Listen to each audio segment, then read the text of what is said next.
Dr. Susan Jeffers this week basically breaks down fear into 3 levels.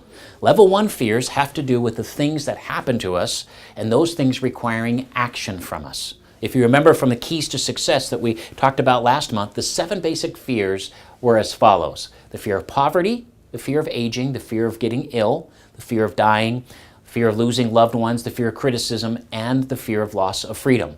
Add to it natural disasters, change, war, and that pretty much makes up things that happen that we tend to be afraid of, right?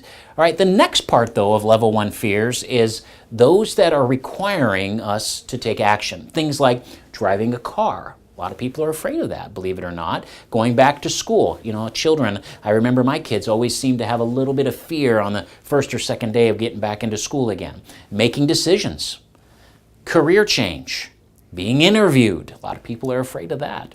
Public speaking, which is one of the biggest fears that people have as far as those that require action. Flying, falling, fear of falling and fear of heights. Making a mistake. A lot of people are afraid to make mistakes, and they live life very conservative and very safe.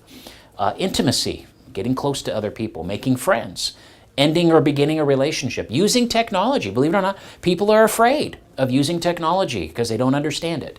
Asking for a raise, taking a vacation. A lot of people think that if they take a vacation, their whole world's going to fall apart or they're going to lose business. The delegation of work, leaving the kids at home with a babysitter, and so on. And as you can see, one of the insidious qualities of fear is that it tends to permeate many areas of our lives. For example, if you fear making new friends, it then stands to reason that you may also fear going to social gatherings, getting close to others, applying for jobs, and so on. So it impacts a lot of things, which brings us to the level 2 fears, which have to do with the ego and the inner states of mind, and not external situations. Level 2 fears reflect your sense of self and your ability to handle this world. This includes such things as rejection, success, failure, being vulnerable, being swindled or screwed over. A lot of people are afraid of that happening to them. Being helplessness, disapproval or a loss of image. Think about it. If you're afraid of being rejected, this literally affects every area of your life. It affects your friends, your intimate relationships, your job. Everything's impacted by your fear of being rejected.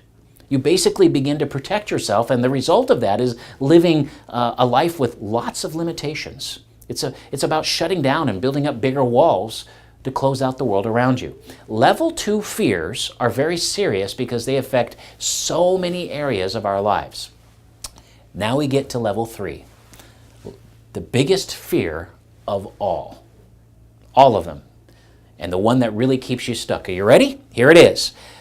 I can't handle it. It's one of the biggest fears out there. People just thinking they can't handle it. Believe it or not, at the bottom of every one of your fears is simply the fear that you can't handle it, whatever life may bring you. You say things to yourself like this: I can't handle illness. I can't handle the stress. I can't handle making a mistake. I can't handle losing my job. I can't handle getting old. I can't handle being alone or losing money. Or you might say this: I can't handle the responsibilities of success. I can't handle failure. I can't handle being rejected or criticized. I can't handle looking foolish or different. This is a fact. When you say the words, I can't, you are limiting your inner power of making yourself weak. You allow fear to come alive and take root in your life. And because the truth is, it's your choice. The power to decide what you do and don't do really is yours. When you are always thinking, I can't, it's easy to lose sight of the fact. Remember, fear is nothing more than a state of mind. The truth is if you knew you could handle anything that came into your way, what would you possibly have to be afraid of or fearful of? The answer is nothing, right? If you knew you could handle everything that came your way, you wouldn't have a fear. Ultimately, the fear of I can't handle it, is really based on the fact that you don't trust yourself. All you have to do is to diminish your fear is to develop more trust in your ability to handle whatever comes your way. And then every time you feel afraid or filled with fear, just remind yourself that the reality is you feel this way because you're not feeling good enough about yourself. The lack of trust in yourself is stopping you from getting what you want out of life.